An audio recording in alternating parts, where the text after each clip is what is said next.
보모는 아기와 함께 차가운 바닥에서 잠들었습니다. 그 고요한 순간 백만장자는 그 모습을 보고 생애 처음으로 그녀와 사랑에 빠졌습니다. 인천의 하늘은 뚫린 듯 비를 쏟아붓고 있었습니다. 쉼없이 내리는 차가운 빗방울이 반지하 방의 금이 간 유리창을 사정없이 때리며 마치 세상의 모든 불행이 그녀의 문을 두드리는 듯 했습니다. 침침하고 습기로 가득 차 답답한 형광등 불빛 아래 30살의 한나연은 삐걱거리는 낡은 나무 의자에 몸을 잔뜩 웅크린 채 앉아 있었습니다. 그녀의 떨리는 손에는 구겨진 퇴거 통지서가 들려 있었습니다. 그녀는 혹시라도 그 잔인한 글자들이 마법처럼 바뀌지는 않을까, 누군가의 실수이지 않을까 하는 간절한 마음에 15일 안에 비워줄 것이라는 문구와 석 달간 밀린 월세라는 숫자를 10번째, 아니 20번째 읽어내렸습니다. 그녀의 손가락 끝은 뼈속까지 스미는 인천의 추위 때문만이 아니라 자신을 서서히 집어삼키는 고요하고 은밀한 공포 때문에 걷잡을 수 없이 떨리고 있었습니다. 집으로 돌아오는 길에 맞은 비에 젖은 옅은 갈색 머리카락은 차갑게 식어 뺨에 달라붙어 있었고, 생기를 잃은 회색 눈동자는 며칠 밤을 뜬 눈으로 지새운 탓에 납덩이처럼 무거웠습니다. 불과 일주일 전 그녀는 6개월 만에 간신히 구했던 세 번째 직장인 동네 24시간 김밥집에서 해고당했습니다. 주방의 열기와 소음 속에서 사장은 그녀를 내보내며 눈조차 마주치지 않았습니다. 당신은 손이 너무 느려요. 우리는 여기서 빠릿빠릿하고 순발력 있는 사람이 필요합니다. 그 건조하고 사무적인 말은 이미 수없이 찢기고 상처 입은 그녀의 마음에 비수처럼 깊숙이 꽂혔습니다. 한나연은 평생 그 소리를 들으며 살았습니다. 충분하지 않다는 말. 너는 우리가 원하는 기준에 미치지 못한다는 말입니다. 8살, 부모님의 따뜻한 품을 잃고 고아가 된 그날부터 그녀는 이 위탁가정에서 저 위탁가정으로 마치 원치 않는 짐짝처럼 옮겨 다녀야 했습니다. 그리고 문이 닫히고 낯선 공기 속에 남겨질 때마다 가는 집마다 한 가지 가르침이 그녀의 머릿속에 인두처럼 박혔습니다. 감사할 줄 알아라. 지붕이 있고 밥을 먹는 것에 만족해라. 너무 많은 것을 바라지 마라. 하지만 강요된 감사함만으로는 가슴속 깊은 곳에서 울려 퍼지는 아픈 공허함을 채울 수 없었습니다. 그것은 어딘가의 진정으로 소속되어 있다는 안정감이나 조건 없이 존재만으로 사랑받는 따스한 감정을 결코 대신할 수 없었습니다.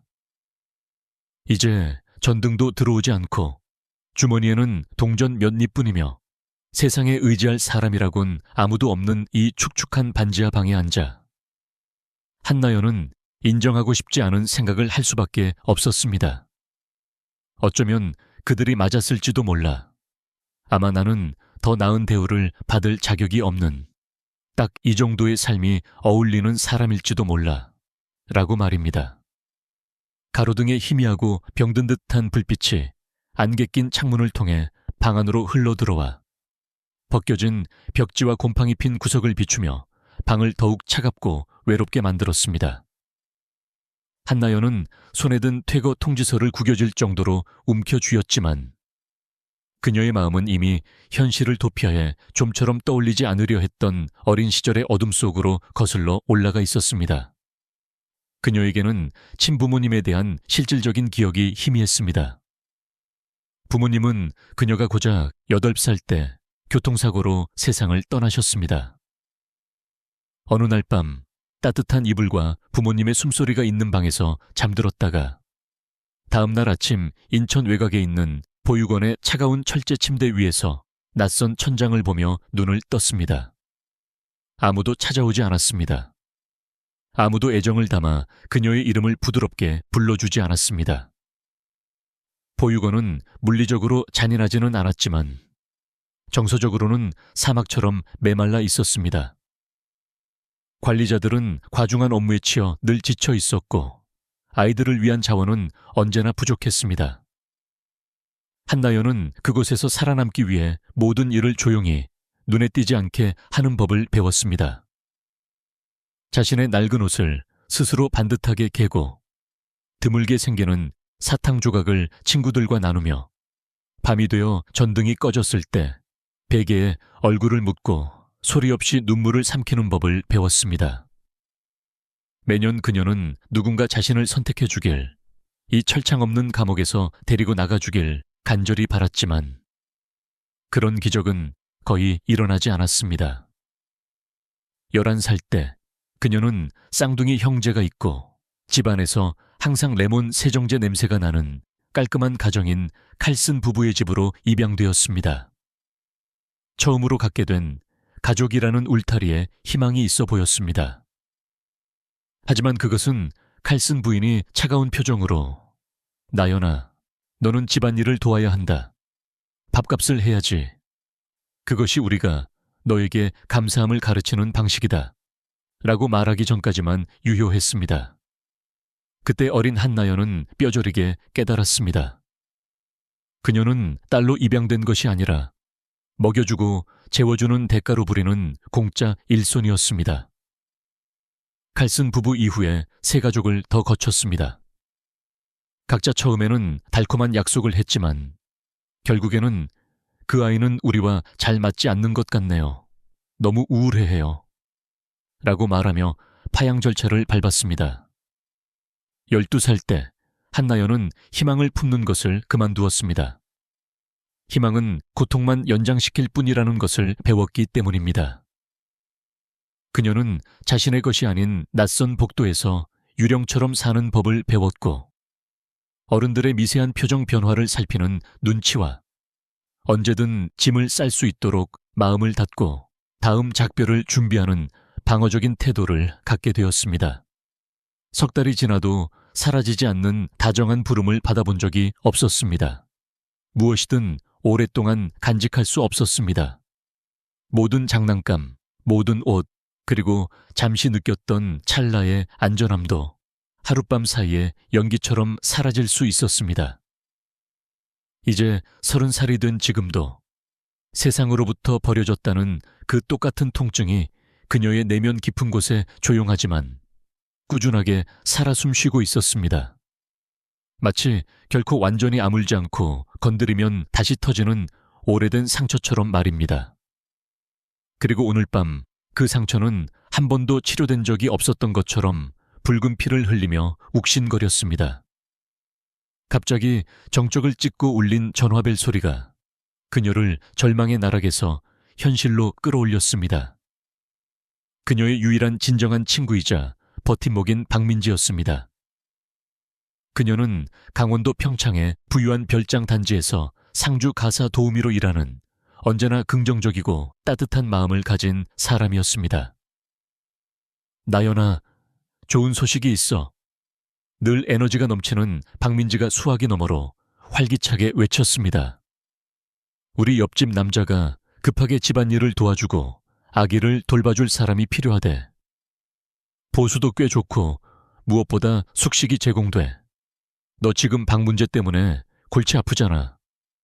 그냥 청소할 줄 알고 아기가 울 때 당황하지 않으면 된대. 내게 아주 좋은 기회라고 생각해. 한나연은 미간을 찌푸리며 망설였습니다. 자신의 초라한 현실과 비교되는 제안에 두려움이 앞섰습니다. 민지야, 나는 전문 가사 도우미 일을 해본 적이 없어. 너도 알잖아. 어릴 때는 패션 디자이너가 되는 게 꿈이었고 내가 남의 집에서 아이를 돌보고 살림을 사는 일을 잘할 수 있을지조차 모르겠어. 야, 한나연, 너는 삶이 던져준 온갖 힘든 일들을 다 해내고 살아남았잖아. 너보다 꼼꼼하고 깔끔하게 집안일을 잘하는 사람은 내가 아는 사람 중에 없어. 네가 내 옷 수선해 줄 때 봤잖아. 그 야무진 손끝. 그리고 아기는 생후 9개월 된 여자아이래. 아빠는 혼자 사는 남자고 조금 차갑고 무뚝뚝하긴 하지만 나쁜 사람은 아니라고 들었어. 전화가 끊긴 후 한나연은 거의 1시간 동안 침대 가장자리에 조용히 앉아 있었습니다. 방 안이 너무 고요해서 벽시계의 째깍거리는 소리가 심장 박동처럼 크게 들렸고 매초가 상황의 긴박함을 두드리는 부드러운 망치 소리처럼 그녀의 뇌리를 때렸습니다. 밖에는 비가 그치지 않고 더욱 거세게 쏟아지고 있었습니다. 박민지의 제안은 한나연이 한때 품었던 꿈과는 거리가 멀었습니다. 그녀는 자신이 강원도의 낯선 미혼부 집에서 가사 도우미가 되어 남의 아이 기저귀를 가는 삶을 살 것이라고는 상상도 못했습니다. 하지만 삶은 잔혹하게도 동화책의 줄거리를 따르지 않았습니다. 현실 속의 그녀의 냉장고에는 유통기한이 거의 다 된 우유 한 팩만이 덩그러니 놓여 있었고 낡은 가방 밑바닥에는 구멍이 나 있었습니다. 그녀는 방 안을 천천히 둘러보았습니다. 습기에 벗겨진 페인트, 발을 디딜 때마다 가라앉는 바닥판, 오래된 문고판 책들로 간신히 받쳐놓은 탁상 전등. 한때 이곳을 집이라고 불렀지만 진정으로 안식처라고 느껴진 적은 단 한 번도 없었습니다. 그녀의 눈길이 침대 아래 깊숙이 밀어두었던 낡은 나무 상자에 머물렀습니다. 그녀는 몸을 숙여 먼지 쌓인 상자를 꺼냈습니다. 뚜껑을 열자 안에는 녹슨 가위와 색색의 실, 낡은 핀 쿠션, 그리고 몇 조각의 자투리 천이 들어있었습니다. 15살 때부터 간직해온 그녀의 유일한 보물인 바느질 도구였습니다. 보육원에서 그녀는 어린아이들의 해진 옷을 수선해주곤 했습니다. 위탁가정에서는 몰래 자신의 가방을 꿰매고 터진 밑단을 고쳤습니다. 그것은 단순한 노동이 아니라 그녀가 쓸모있는 존재라고 느끼게 해준 스스로를 치유하는 작은 의식이었습니다. 한나연이 더 많은 것을 꿈꾸던 시절이 있었습니다. 자신처럼 한때 세상에서 주목받지 못하고 소외되었던 여성들을 위해 아름다운 드레스를 디자인하는 자신만의 작은 작업실을 갖는 꿈 말입니다. 하지만 냉혹한 현실은 그 꿈을 짓밟고 억눌렀으며 마치 사용하지 않은 천조각처럼 접어서 마음 한구석에 처박아두게 만들었습니다.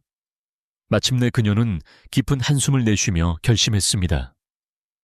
그래, 주소를 보내줘. 민지야, 한번 해볼게. 더 잃을 것도 없으니까. 그녀는 짐을 챙겨 여행 가방을 문 앞으로 끌고 왔습니다. 마지막으로 불을 끄기 전 한나연은 텅 빈 방을 돌아보았습니다. 후회는 없었고 다만 가슴 한구석이 조용히 죄어오는 알 수 없는 통증만이 느껴졌습니다. 문 밖. 어둠 속에 무엇이 기다리고 있는지 알 수 없었지만 오직 더 이상 이곳에 머물 수 없다는 사실만은 분명했습니다. 그리고 어쩌면 아주 작은 발걸음이 그녀를 전혀 예상치 못한 새로운 길로 이끌어줄 수도 있을지 모른다는 막연한 예감이 들었습니다. 강원도로 향하는 마지막 버스가 높은 소나무가 병풍처럼 늘어선 눈 덮인 산길을 따라 위태롭게 굽어 돌았습니다. 차창 밖에 하늘은 온통 칙칙한 회색빛이었고 한나연은 입김이 서리는 창밖을 내다보며 몸을 떨었습니다. 평창은 그녀가 살던 인천과는 공기부터 달랐습니다. 조용하고 깨끗하며 현실과 동떨어진 차갑고 먼 다른 세상 같았습니다. 버스가 웅장한 높은 철문 앞에 멈추자 그녀는 내려서 바퀴가 고장난 여행 가방을 힘겹게 끌며 저택으로 이어지는 긴 돌길을 걸어갔습니다. 눈앞에 솟아오른 건물은 그녀를 압도하여 잠시 멈춰 서게 만들었습니다. 차가운 회색 슬레이트 지붕, 세월의 흔적이 느껴지는 견고한 돌벽, 짙은 포도주색 커튼이 드리워진 높은 아치형 창문들. 그것은 사람이 사는 따뜻한 집이라기보다는 접근을 허락하지 않는 고고한 겨울 그림처럼 보였습니다. 무거운 나무 문이 육중한 소리를 내며 삐걱거렸고 안에서 한 여성이 나타났습니다. 머리를 한 올의 흐트러짐도 없이 단정하게 올리고 꼿꼿한 자세를 유지한 50대 초반의 여성이었습니다. 당신이 박민지 양이 소개한 나연 씨군요. 그녀는 감정이 실리지 않은 단호하지만 차갑지 않은 목소리로 말했습니다. 나는 여기서 살림을 총괄하고 있는 최선희라고 합니다. 김준서 대표님은 지금 서아를 돌보느라 정신이 없으시니 먼저 짐을 풀 수 있도록 방으로 안내해 드릴게요. 저택의 내부는 밖에서 상상했던 것보다 훨씬 더 웅장하고 압도적이었습니다. 고개를 들어야 보이는 높은 천장, 거울처럼 닦인 짙은 색 나무 바닥, 벽에 걸린 난해한 추상화들, 그리고 천장에 닿을 듯 빽빽하게 채워진 거대한 책장들. 하지만 그 완벽한 인테리어와 정돈됨에도 불구하고 집안은 묘하게 텅 빈 것처럼 황량하게 느껴졌습니다. 마치 모든 소리가 두껍고 무거운 침묵의 커튼에 삼켜지는 것 같았습니다. 사람의 온기라고는 찾아볼 수 없는 박물관 같은 적막함이 감돌았습니다. 최선희는 눈 덮인 소나무 숲이 내려다 보이는 창문이 있는 2층의 작은 방으로 그녀를 안내했습니다. 방은 군더더기 없이 깔끔하고 깨끗했지만 역시나 온기 없이 차가웠습니다. 당신의 근무 시간은 오전 7시부터 오후 8시까지입니다. 그 이후는 자유지만 저택 내에 정숙을 유지해야 합니다. 보조 주방과 세탁실을 이용해도 됩니다.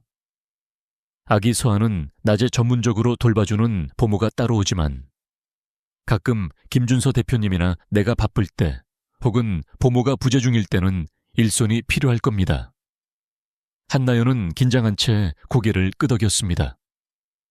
알겠습니다. 그리고 김준서 대표님은 어떤 분이신가요? 김준서 대표님은 최선희가 잠시 말을 골랐습니다. 37살 사회공헌형 정보기술 기업의 창립자이자 대표입니다. 업계에서는 매우 성공한 분이지만 사생활을 철저히 보호하고 극도로 중시하죠. 최선희가 경고하듯 덧붙였습니다. 특히 소음을 싫어 하십니다. 그리고 허락 없이는 서재에 그 누구도 들어가지 못하게 합니다. 그 점만 유의하시면 됩니다. 한나연이 더 묻기도 전에 복도 끝에서 부드러운 발소리와 함께 아기의 칭얼거리는 옹가리 소리가 들려왔습니다. 그녀는 반사적으로 고개를 돌렸고 처음으로 자신이 모시게 될 남자를 보았습니다.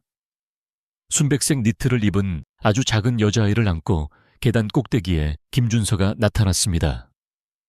그는 키가 크고 어깨가 넓었으며 칠흑 같은 검은 머리에 흐트러짐 없이 깔끔하게 정돈된 모습이었습니다. 하지만 그의 회청색 눈동자는 깊은 우물처럼 어두웠고 아무런 감정도 드러내지 않았습니다. 새로운 사람인가요? 낮고 울림이 있는 목소리로 그가 물었습니다. 그 목소리에는 피로가 묻어 있었습니다. 네, 안녕하세요. 한나연입니다. 그녀는 허리를 숙여 인사했습니다. 김준서는 가볍게 고개를 끄덕였습니다. 시선은 그녀에게 오래 머물지 않았습니다. 최선희 씨에게서 주의사항과 할 일은 들었겠지. 내가 이 집에서 요구하는 것은 효율성 그리고 정숙함 뿐입니다. 그 말을 끝으로 그는 미련 없이 몸을 돌려 걸어갔습니다. 한나연은 서아를 가슴에 소중히 안고 긴 복도 아래로 사라지는 그의 넓지만 외로워 보이는 뒷모습을 지켜보았습니다. 그의 품에 안긴 아기는 낯선 그녀가 궁금한 듯 큰 눈을 깜빡였고 작은 손 하나로 아빠의 셔츠깃을 생명줄처럼 꼭 붙잡고 있었습니다. 그리고 그들은 육중한 문 뒤로 사라졌습니다. 한나연은 웃음도 온기도 없이 오직 유리창을 때리는 거친 바람소리와 머물지 않고 사라지는 발소리만 존재하는 이 거대한 집 안으로 막 발을 들여놓은 듯한 막막한 기분으로 한참을 가만히 서 있었습니다. 그날 밤 저택은 평소보다 더 무겁고 고요했습니다. 창밖에 울창한 소나무 숲 사이로 겨울바람이 짐승처럼 울부짖으며 오래된 나무 창틀에 작은 틈새로 날카롭게 스며들었습니다. 한나연이 거실에서 담요를 막 개어 정리하고 있을 때 최선희가 평소의 침착함을 잃고 약간 곤혹스러운 표정으로 급하게 들어왔습니다. 큰일 났네요. 야간 보모가 갑자기 고열이 나서 못 오겠다고 방금 연락이 왔어요. 나는 지금 동생이 응급실에 갔다고 해서 병원에 가봐야 하는데 오늘 밤만 서아를 좀 봐줄 수 있겠어요? 대표님께는 말씀드려 놓을게요. 한나연은 잠시 멈칫하더니 거절할 수 없는 상황임을 알고 고개를 끄덕였습니다. 그럼요. 걱정 말고 다녀오세요. 고마워요, 나연 씨. 김준서 대표님은 방금 급한 일로 공항으로 떠나셨어요. 아마 새벽 늦게나 오실 겁니다. 최선희가 떠나고 1시간 후 서아가 울기 시작했습니다. 처음에는 잠투정 같은 부드러운 칭걸거림이었지만 금방 숨이 넘어갈 듯 날카롭고 서러운 흐느낌으로 바뀌었습니다. 한나연은 당황하여 자신이 아는 모든 방법을 동원했습니다. 기저귀를 확인하고 갈아주고 적당한 온도의 분유를 먹여보고 창가로 데려가 밖에 눈 내리는 풍경을 보여주기도 했습니다. 하지만 아무것도 통하지 않았습니다. 아기의 울음소리는 이 텅 빈 집의 외로움을 대변하는 듯 했습니다. 결국 그녀는 지친 아기를 안아들고 타닥거리는 장작불이 피어오르는 벽난로 옆 안락의자에 앉아 몸을 앞뒤로 흔들며 부드럽게 달래기 시작했습니다. 괜찮아, 아가. 쉿, 괜찮단다. 그녀가 아기의 귓가에 속삭였습니다. 이 기분이 어떤지 이모도 알아. 세상에 혼자 남겨진 것 같은 기분. 나도 어릴 때 이렇게 울곤 했어. 무섭고 외로워서. 혼자서 아무도 오지 않는 밤에 말이야. 그녀의 목소리는 낮고 따뜻했으며 단순한 위로가 아닌 자신의 깊은 상처에서 배어나온 공감이 서려 있었습니다. 서서히 서아의 울음소리가 잦아들었습니다. 한나연은 보육원 시절 유일하게 위안이 되었던 오래된 자장가를 기억해내어 나지막이 흥얼거리기 시작했습니다. 가사는 정확히 기억나지 않았지만 그 선율과 리듬만은 영혼에 새겨진 듯 부드럽고 안전했습니다. 서아에 떨리던 눈꺼풀이 점점 무거워졌습니다. 거칠었던 숨소리가 규칙적이고 평온하게 변했습니다. 혹시라도 움직이다가 간신히 잠든 아기를 깨울까봐 두려웠던 한나연은 아기를 더 가까이 자신의 심장 소리가 들리도록 품에 안았습니다. 잠시 후 그녀는 자세를 조심스럽게 바꾸어 서아를 따뜻한 벽난로 앞에 두툼한 페르시아 카펫 위에 눕히고 자신도 그 옆에 누워 아기를 가슴에 품었습니다. 그녀는 두 사람 모두에게 가벼운 담요를 덮어주었고 서로의 천이 전해지는 그 연약하고 소중한 온기 속에서 한나연도 모르게 깊은 잠에 빠져들었습니다. 김준서가 자정이 가까운 시각에 돌아왔을 때 그의 검은 코트 어깨에는 여전히 녹지 않은 눈이 하얗게 묻어 있었습니다. 그는 현관에서 신발을 벗고 습관처럼 발소리를 죽이며 거실을 가로질러 이동했습니다. 위층 서재로 올라가 다시 일에 파묻히기 전 집안을 점검하는 것은 그의 건조한 일상이었습니다. 그러다 그는 발을 멈췄습니다. 타오르는 벽난로 불빛이 어른거리는 거실 한가운데 고급스러운 페르시아 카펫 위에서 믿을 수 없는 광경을 목격했습니다. 한나연이 바닥에 누워 그의 딸을 세상에서 가장 소중한 보물처럼 품에 안고 잠들어 있었습니다. 부드러운 주황빛 불빛 아래 그녀의 헝클어진 갈색 머리카락이 어깨 주위에 느슨하게 흘러내려 마치 후광처럼 보였습니다. 서아는 한나연의 가슴에 얼굴을 묻고 더없이 평온한 표정으로 깊이 잠들어 있었으며 고사리 같은 작은 손 하나는 마치 이 온기를 영원히 놓지 않으려는 듯 그녀의 낡은 셔츠 자락을 꽉 움켜쥐고 있었습니다. 김준서는 숨을 멈췄습니다. 그는 그 자리에 얼어붙은 듯 서서 움직일 수 없었습니다. 그것은 단순한 충격 때문이 아니었습니다. 아주 오래전 아내가 떠난 후 스스로 마음 깊은 곳에 묻어두고 봉인해버렸던 갈망, 가정에 대한 그리움이 뚝 터지듯 밀려왔기 때문입니다. 그것은 단순한 다정함이나 시각적인 따뜻함이 아니었습니다. 집이라는 공간이, 가족이라는 관계가 원래 이런 온도여야 한다는 것을 뼈저리게 깨달았을 때의 아픔이었고 자신이 얼마나 오랫동안 그런 온기 없이 시린 겨울 속에 살아왔는지를 실감하는 고통이었습니다. 그는 복도를 울리는 자신의 차가운 발소리만 가득한 고요한 밤, 적막한 공기에 익숙했습니다. 하지만 눈앞의 풍경은 그의 내면을 지탱하던 얼음벽에 금을 내고 무너뜨렸습니다. 한나연은 단순히 고용인으로서 서아를 돌보고 있는 것이 아니었습니다. 그녀는 마치 자신의 일부를, 자신의 생명을 안고 있는 것처럼 아기를 품고 있었습니다. 그 모습에는 어떤 주저함이나 격식, 거리감도 없었고 오직 무한한 인내와 다정함, 그리고 가슴 아프도록 진심 어린 포옹만이 존재했습니다. 김준서는 누군가가 자신의 딸을 저렇게 온 마음을 다해 안아준 적이 언제였는지 기억조차 나지 않았습니다. 의무감이 아니라 돈을 받기 때문이 아니라 그저 이 작은 생명을 진심으로 아끼고 사랑하기 때문에 하는 포옹 말입니다. 그의 목이 뜨겁게 메어왔습니다. 갑작스럽게 밀려드는 감당하기 힘든 감정에 그는 무방비 상태가 되었습니다. 수년 동안 강한 척하며 대표라는 직함 뒤에 숨어 스스로에게 허락하지 않았던 부드러움이었습니다. 그 순간에는 마감 기한도 투자자와의 회의도 아빠로서의 부담감도 없었습니다. 오직 피 한 방울 섞이지 않은 낯선 여인이 어머니의 고요하고 헌신적인 사랑으로 자신의 아이를 지키듯 안고 있는 성스러운 그림만이 있었습니다. 그는 오랫동안, 아주 오랫동안 그곳에 서서 그들을 지켜보았습니다. 아무 말도 하지 않았습니다. 차마 그 평화를 깰 수 없어 그들을 깨우지도 않았습니다.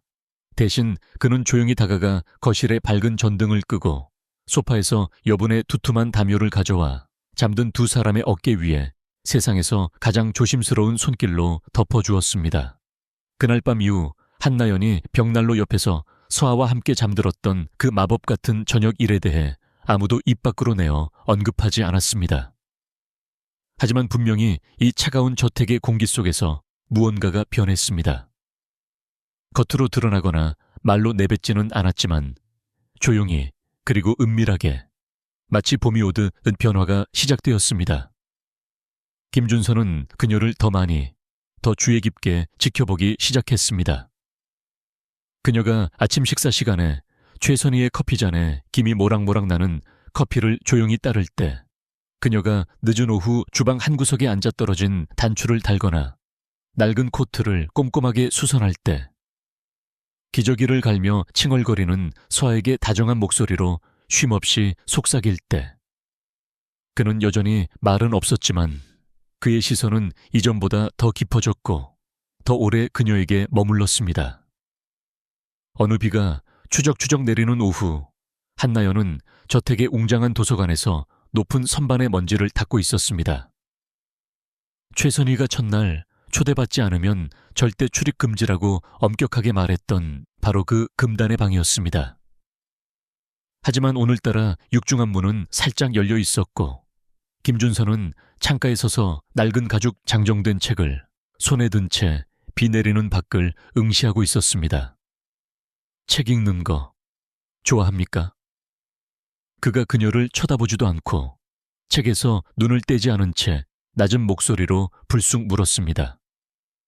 한나연은 갑작스러운 질문에 깜짝 놀라 들고 있던 먼짓더리를 놓칠 뻔했습니다. 네, 좋아해요. 어릴 때 주로 사람들이 다 읽고 보육원에 기부하고 간 오래된 책들을 읽었어요. 그게 제 유일한 친구였거든요. 어떤 종류의 책을 읽습니까? 그녀는 잠시 주저하다가 부끄러운 듯 부드럽게 미소 지으며 대답했습니다. 연애소설요. 고전적인 사랑 이야기들. 김준서는 그녀의 대답이 의외라는 듯 고개를 돌려 한쪽 눈썹을 치켜세웠습니다. 왜 하필 그런 책들이죠? 현실과는 거리가 먼 이야기들일 텐데. 한나연은 손에 든 걸레에 가장자리를 만지작거리며 석에 꽂힌 수천 권의 책들을 바라보았습니다. 왜냐하면 그런 소설 속에서는 부서진 사람들, 세상에서 잊힌 사람들이 결국에는 가장 많이 사랑받는 주인공이 되거든요. 아무것도 가진 것 없이 초라하게 시작하지만 결국 누군가에게 발견되고 선택받고 있는 그대로의 모습으로 사랑받는 것, 즉 우리 모두가 마음속 깊이 원하는 결말을 맞이하니까요. 그게 저에게는 큰 위로가 되었어요. 김준서는 즉시 대답하지 않았습니다. 그는 그저 깊은 눈으로 그녀를 오랫동안 응시했습니다. 그녀의 말 속에 담긴 외로움과 희망을 읽으려는 듯했습니다. 그리고 잠시 동안 빗소리만 들리던 고요한 도서관, 아니 아주 조금 난로를 켠 듯 따뜻해진 것 같았습니다. 그날 밤 한나연이 일을 마치고 자신의 좁은 방으로 돌아왔을 때 그녀의 휑한 베개 위에 낯선 책 한 권이 가지런히 놓여 있었습니다. 제인 오스틴의 소설이었습니다. 쪽지는 없었지만 그녀는 그것을 누가 두고 갔는지 그 무뚝뚝한 남자의 서툰 배려를 정확히 알 수 있었습니다. 을 선물 받은 후 한나연은 자신의 내면에서 작지만 실질적인 무언가가 메마른 땅을 뚫고 올라오는 새싹처럼 조용히 자라나는 것을 느끼기 시작했습니다. 그것은 아직 뜨거운 사랑은 아니었고 맹목적인 희망도 아니었습니다. 그것은 더 단순하고 원초적인 것, 즉 누군가에게 보여지고 있다, 존재를 인정받았다는 벅찬 느낌이었습니다. 김준서가 하루아침에 다정하고 개방적인 사람이 된 것은 아니었습니다. 그는 여전히 복잡한 데이터 시트와 시제품, 그리고 끝없는 화상회의 속에서 사는, 감정을 절제하는 조용한 남자였습니다. 하지만 이제는 퇴근 후 집에 들어서면 가끔 서아가 낮잠을 잘 잤는지, 밥은 잘 먹었는지 먼저 묻기도 했습니다. 한나연이 주방 식탁에 앉아 최선희의 뜯어진 옷소매를 꿰매고 있을 때 그는 평소처럼 지나치지 않고 걸음을 멈췄습니다.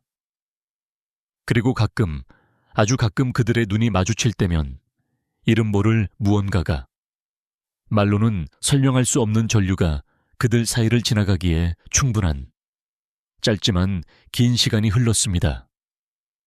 그러던 어느 날 아침, 긴 겨울 끝에 밖에 눈이 녹아 처마 밑으로 물이 떨어지기 시작할 무렵, 김준서는 이례적으로 한나연을 자신의 개인 서재로 불렀습니다.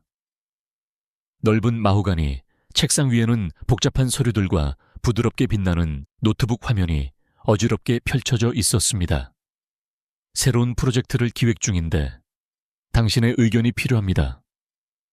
그가 펜을 내려놓으며 말했습니다. 그리고 그것은 그녀의 인생에서 또 다른 문이 열리기 시작한 결정적인 순간이었습니다. 단순한 가사 노동이 아니라 그녀가 평생 한 번도 누릴 자격이 없다고, 자신과는 상관없는 세계라고 생각했던 무언가로 향하는 문이었습니다. 김준서는 책상 옆에 서서 한 손을 정갈하게 묶인 두꺼운 서류 뭉치 위에 가볍게 올려놓았습니다.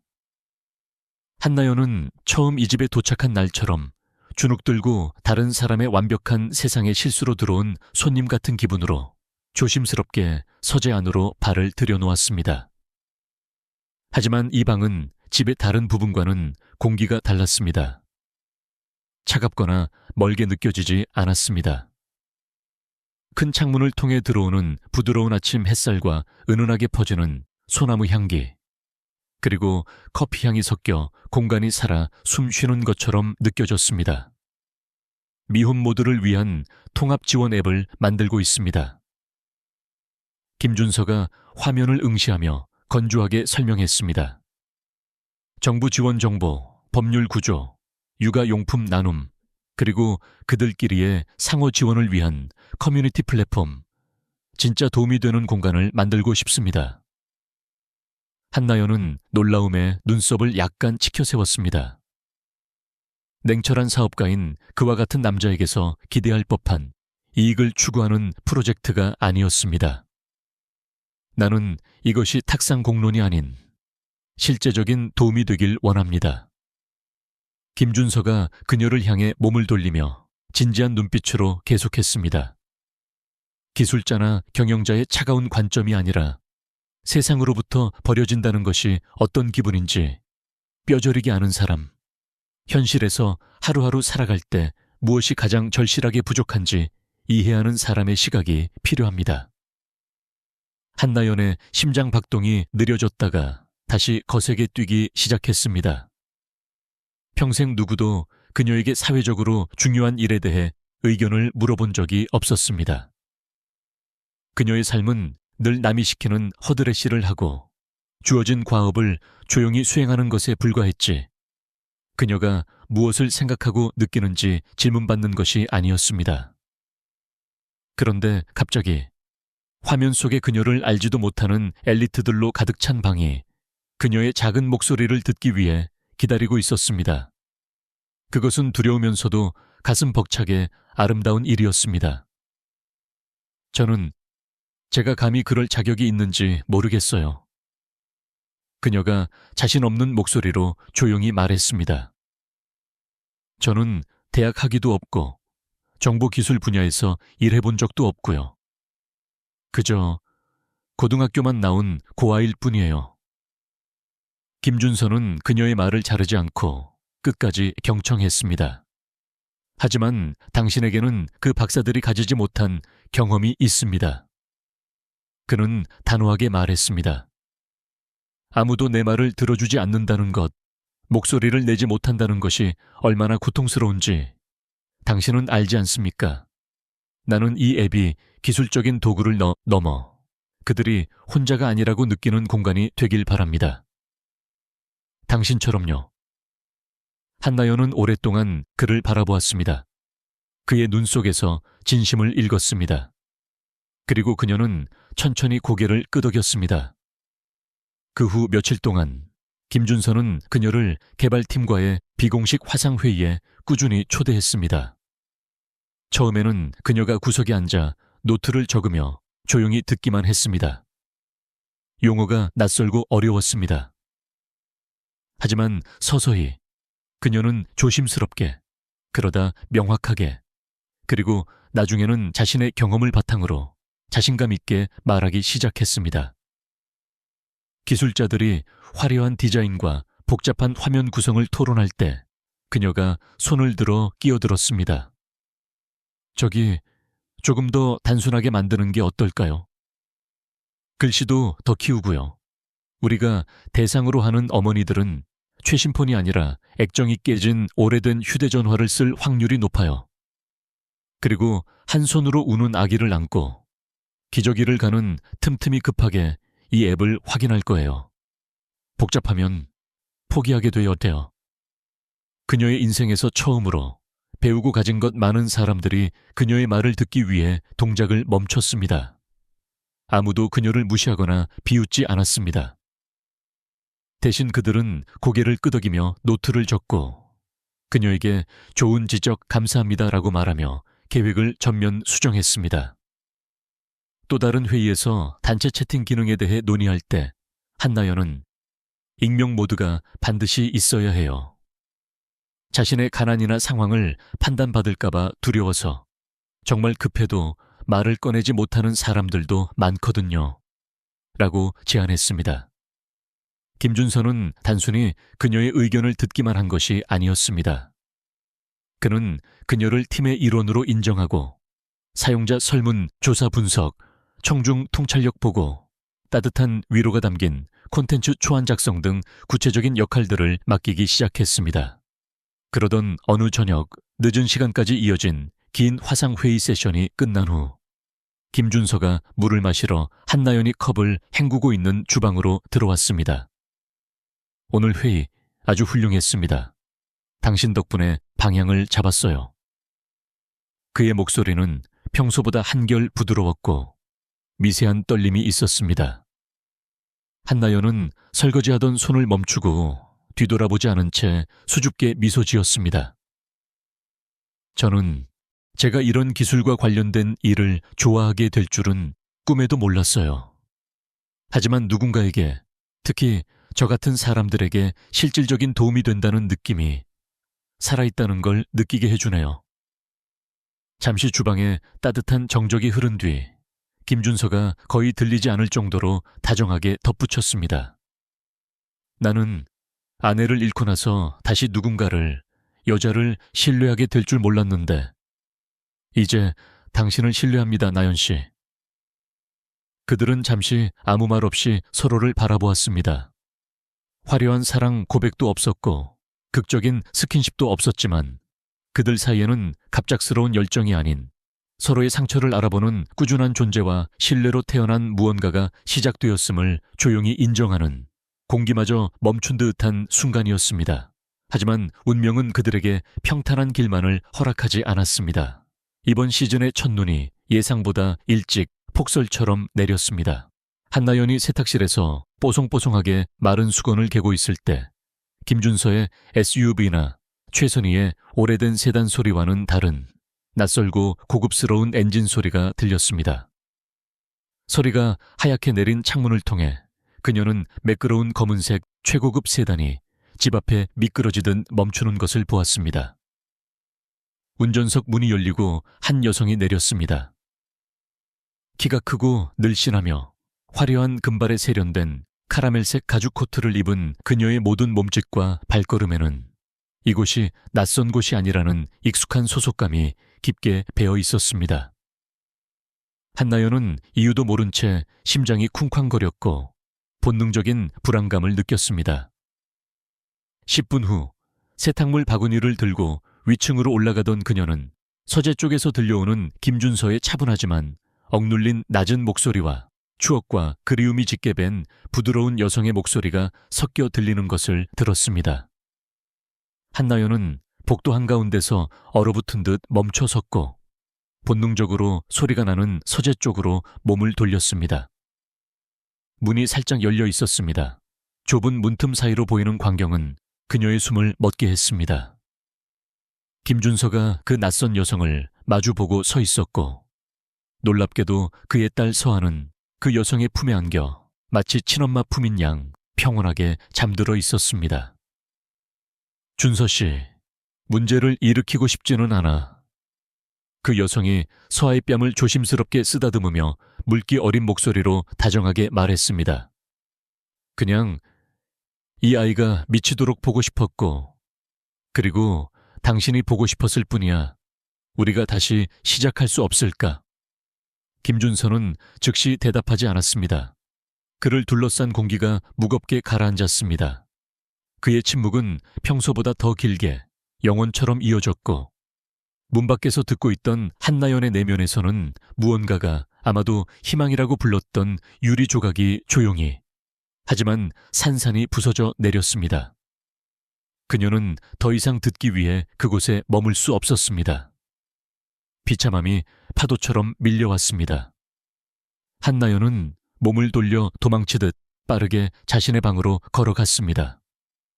보일러가 돌아가는 집안은 따뜻했지만 갑자기 한기를 느낀 듯 세탁 바구니를 내려놓는 그녀의 손이 사시나무 떨듯 떨렸습니다.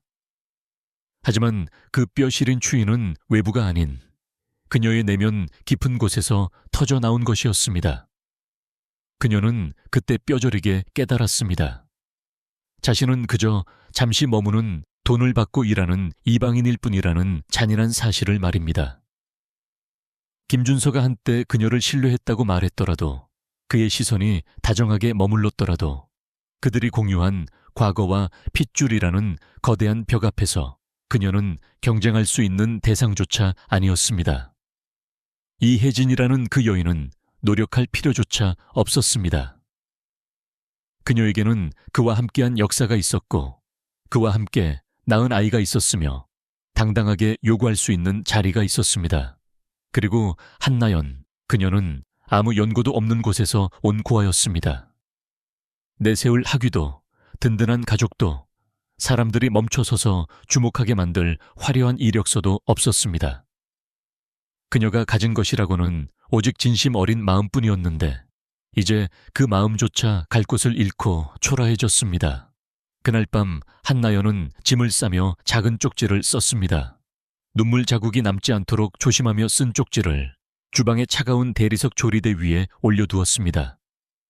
극적인 원망도 구질구질한 변명도 없는 그저 몇 줄의 고요하고 정갈한 문장이었습니다.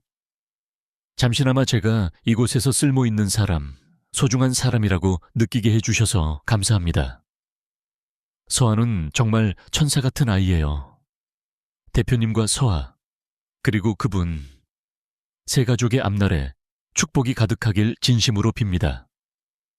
안녕히 계세요. 그녀는 날이 밝기를 기다리지 않았습니다. 서재에서 어떤 대화가 이어지고 있을지, 그들이 어떤 결론을 내렸을지 모를 김준서가 돌아오기를 기다려 마주칠 용기가 없었습니다.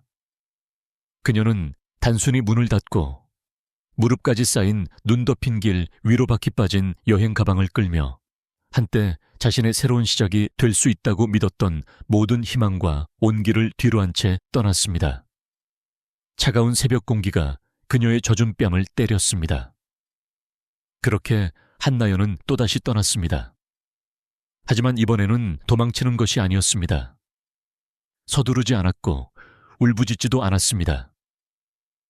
이번에 그녀는 자신이 무엇을 잃었는지 정확히 알면서도 또한 자신이 사랑받을 자격이 있는 어떤 가치를 지닌 사람인지도 깨닫고 걸어 나갔습니다. 그녀는 서쪽으로 가는 첫 버스를 타고 무작정 서울 성수동에 도착했습니다. 예전에 낡은 연애 소설에서 읽었던 예술가들의 도시. 주말이면 활기찬 플리마켓이 열리고 골목마다 1년 내내 따뜻한 커피 향이 감돌며 상처 입은 기묘한 영혼들이 남의 시선을 의식하지 않고 온전히 자신으로 살아가는 곳이었습니다. 한나연은 서울 동쪽에 위치한 보증금 없는 6평 남짓한 작은 원룸을 빌렸습니다. 낮은 천장에 곰팡이가 핀 좁은 주방이었지만 창문을 열면 회색 벽 대신 싱그러운 초록색 플라타너스 나무들이 보였습니다. 그녀는 아침 햇살이 천 위로 부드럽게 내려앉는 창가에 자신의 유일한 재산인 바느질 도구를 경건하게 놓았습니다. 첫 일주일 동안 그녀는 방 밖을 거의 나가지 않았습니다. 돈을 벌기 위한 주문을 받기 위해서가 아니었습니다. 오직 자신의 손이 여전히 무언가를 만들어낼 수 있고 찢어진 마음을 기울 수 있으며 심장이 여전히 고통 속에서도 뛰고 있다는 것을 스스로에게 일깨워주기 위해 미친 듯이 바느질을 했습니다. 어느 늦은 오후 그녀는 용기를 내어내 벼룩시장이 열리는 광장을 거닐었습니다. 작은 캔버스 텐트들이 줄지어 늘어서 있었고 상인들은 손님들과 물건을 파는 것이 아니라 마치 오랜 친구처럼 웃으며 이야기를 나누고 있었습니다. 그녀는 어느 자수 가판대 앞에 멈춰 섰습니다. 그곳에는 시간과 정성이 한 땀 한 땀 담긴 식탁보들이 바람에 흔들리고 있었습니다. 그녀는 그 앞에서 오랫동안, 아주 오랫동안 서 있었습니다. 그날 저녁 한나연은 집에 돌아오자마자 작은 가판대를 등록하기 위해 구청에 이메일을 보냈습니다. 그녀는 브랜드의 이름을 실과 은혜라고 지었습니다. 끊어진 것을 잇는 실, 그리고 버려진 자신에게 주어진 삶이라는 은혜.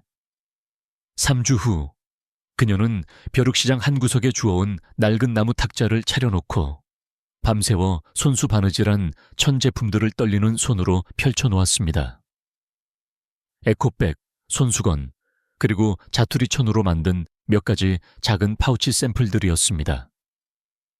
사람들이 지나가다 멈춰섰고 미소 지으며 물건을 만져보고 가격을 물었습니다. 한 백발의 할머니가 다가와 손수건 2장을 사며 주름진 손으로 그녀의 손을 잡고 말했습니다.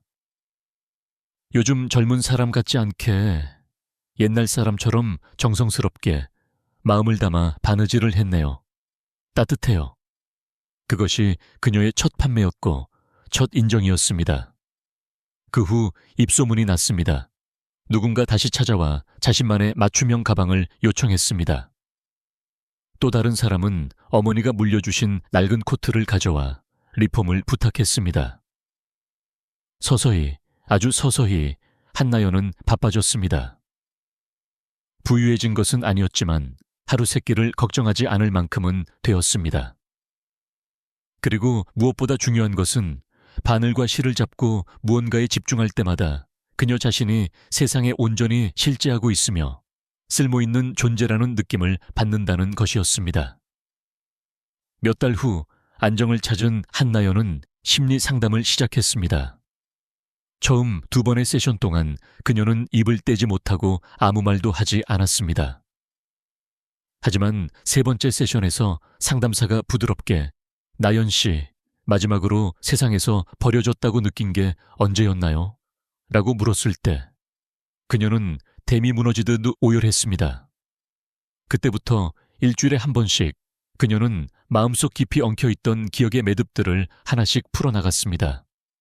자신을 거부했던 수많은 위탁 가정들, 실수를 용납하지 않던 전 직장 상사의 차가운 시선, 그리고 자신이 드디어 소속될 곳을 찾았다고 착각했던 그 평창의 아름답지만 차가운 저택에 대해서 말입니다. 그녀는 치유를 위해 일기를 쓰기 시작했습니다. 매일 밤 그녀는 자신이 여전히 여기 살아있다는 것을 상기시켜주는 사소하고 작은 일들을 적었습니다.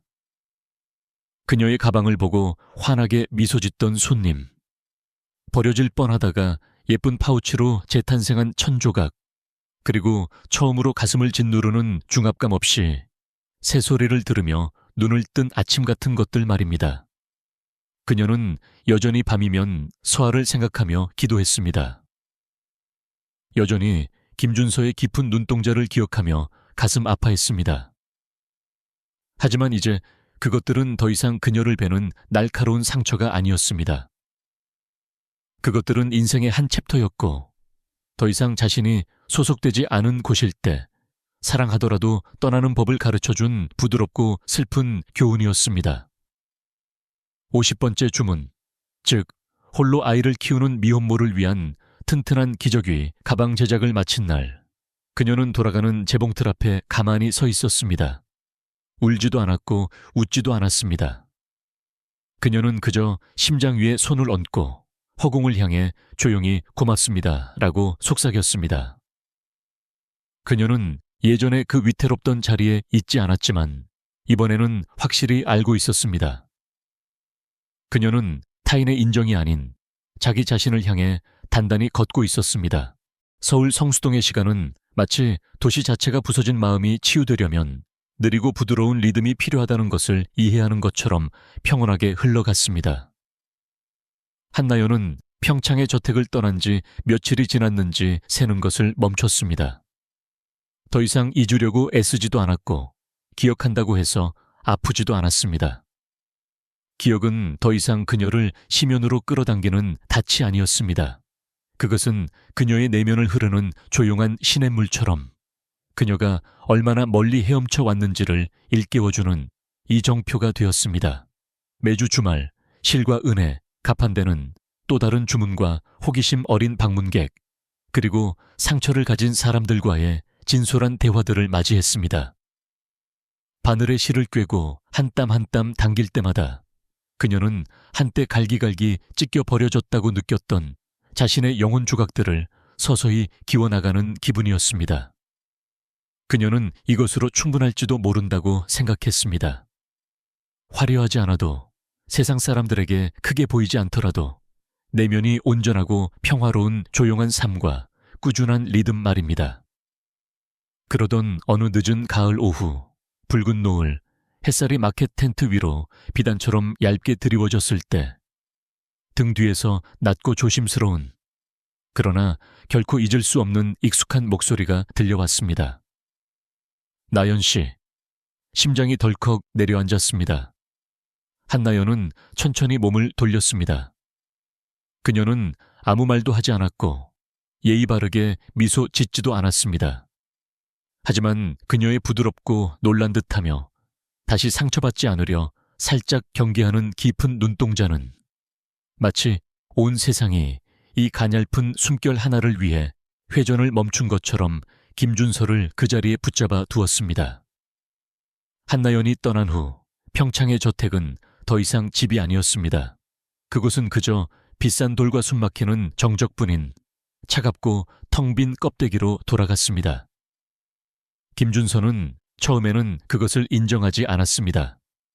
그는 여전히 무표정하게 이메일을 확인하고 쓴 커피를 마시고 화상회의를 주재하며 아무 일도 없었던 것처럼 일상을 이어갔습니다.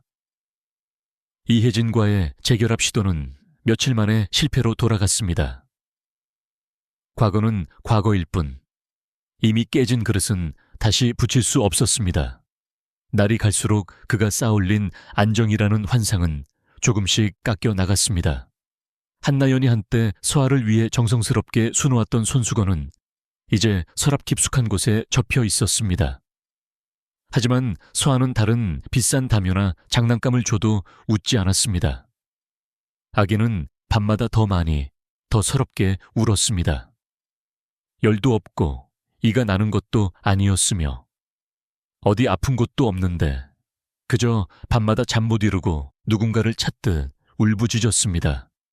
마치 자신이 기억하는 유일한 따뜻한 품, 엄마의 냄새를 찾는 것 같았습니다.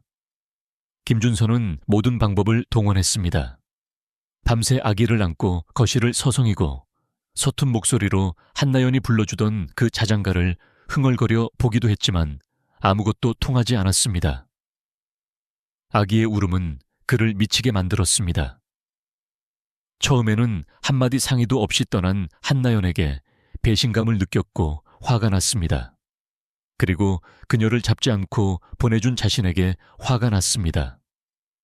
하지만 그 맹렬했던 분노는 한나연이 오기 전 그가 살았던 절대적인 침묵 속으로 서서히 녹아내렸습니다. 다만 이번 침묵은 예전처럼 평화롭지 않았습니다. 그것은 견딜 수 없이 공허했습니다. 그는 아마도 처음으로 성공한 사업가가 아닌 자신의 삶을 명확하게 바라보는 한 남자로서 그들이 공유했던 짧은 날들을 되새기기 시작했습니다. 한나연이 서아를 안고 있던 성모 같은 모습, 그의 셔츠 깃을 고쳐줄 때 짓던 수줍고 조용한 미소, 그들이 함께 있을 때 흘렀던 침묵이 어색함이 아닌 따스한 온기로 가득 찼던 순간들을 하나하나 기억해냈습니다. 그리고 그는 뼈저리게 깨달았습니다. 자신이 잃은 것은 단순히 서아를 잘 돌봐주는 신뢰할 수 있는 가사 도우미나 프로젝트를 도운 사려 깊은 협력자가 아니라는 것을.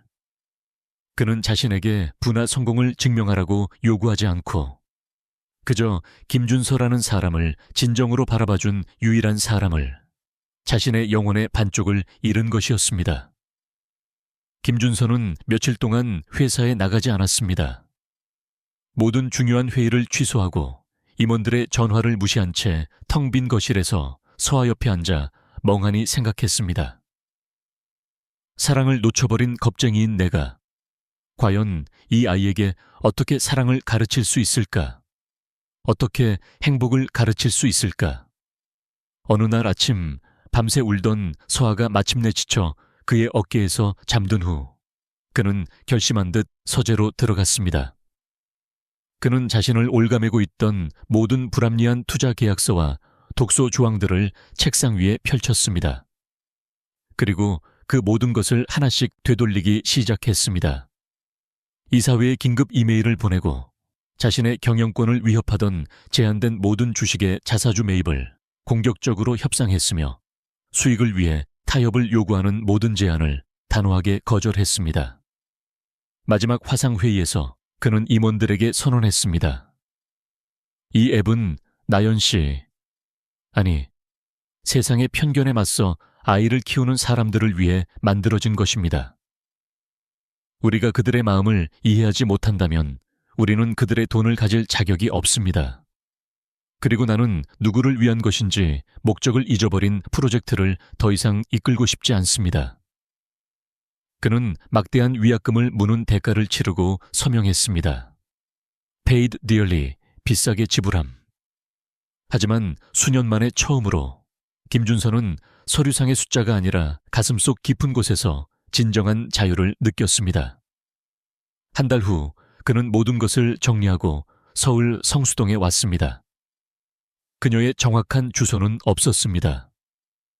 단지 한나연이 예전에 업무차 보냈던 오래된 이메일 서명란에 적힌 몇 줄의 모호한 지역 단서와 연약하지만 고통스러울 정도로 절실한 희망 하나뿐이었습니다. 도시는 붉게 물든 가을 낙엽과 신선한 강바람으로 그를 맞이했습니다. 마치 모든 시작은 종종 고통스러운 끝에서부터 비롯된다는 사실을 조용히 일깨워주는 듯했습니다. 그는 며칠 동안 성수동의 모든 주말 마켓을 미친 사람처럼 돌아다니며 모든 가판대를 살피고 지나가는 낯선 이들에게 그녀의 인상착의를 물었습니다. 대부분 모른다고 고개를 저었지만 스케치북 판매대에 한 어린 소녀가 그를 보고 미소 지으며 말했습니다. 아, 그 자손 언니요. 거의 다 왔어요. 저기 끝에 와플 파는 커피 가판대 바로 옆에 있어요. 그리고 마침내 그는 인파 속에서 그녀를 발견했습니다. 부드러운 크림색 스웨터를 입고 고개를 숙인 채 천가방에 정성스럽게 술을 놓는데 집중하고 있는 한나연을. 그녀는 누군가가 몇 발자국 떨어진 곳에 서서 숨조차 쉬지 못하고 부서졌던 마음을 다시 맞추는 법을 배우며 서 있다는 것을 전혀 알지 못했습니다. 김준서는 단순히 사과하러 온 것이 아니었습니다. 그는 이제 어떤 깊은 상처는 100마디 말보다 묵묵한 존재가 필요하다는 것을 알고 있었습니다. 그는 오직 이 말을 전하고 싶었습니다. 당신을 찾았고 이번에는 절대로 죽어도 놓지 않을 것입니다. 한나연은 그를 보고도 즉시 말하지 않았습니다. 그녀는 만들던 가방을 옆으로 조심스럽게 밀어두고 자리에서 일어나 김준서를 정면으로 마주 보았습니다. 시선을 피하지 않았습니다. 그녀는 더 이상 연약하지 않았고 한때 세상에서 사라지려고 애쓰던 투명 인간 같은 여인도 아니었습니다. 왜 지금이죠? 그녀가 차분하지만 더 이상 차갑지 않은 그러나 물기가 어린 목소리로 물었습니다. 김준서는 마른 침을 삼켰습니다. 그의 눈은 피로에 젖어 있었지만 시선은 피하지 않았고 오직 지친 기색과 벌거벗은 진실만이 가득했습니다. 당신을 잃었으니까요. 당신이 떠나고 나서야 깨달았습니다.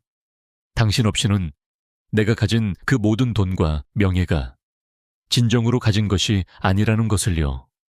아무것도 아니었습니다. 한나연은 침묵했습니다. 그 투박한 문장은 오랫동안 잠잠해졌다고 믿었던 굳게 닫아걸었던 그녀 내면의 빗장을 건드렸습니다. 이혜진 씨가 돌아왔잖아요. 그녀가 힘들게 말을 꺼냈습니다. 그녀는 떠났습니다. 김준서가 한 걸음 다가오며 간절하게 말했습니다. 그녀는 우리가 예전으로 돌아갈 수 있다고 생각했지만 나는 이미 알았습니다. 내가 필요로 하는 것은 지나간 과거가 아니라는 걸. 그건 현재이고 미래이고 바로 당신입니다, 나연 씨. 다시 상처받기 위해 그곳으로 돌아갈 수는 없어요, 준서 씨. 저는 겨우 저를 찾았어요.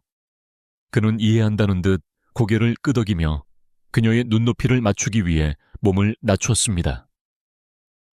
예전에 그 가정부로 돌아가달라고 요청하러 온 게 아닙니다.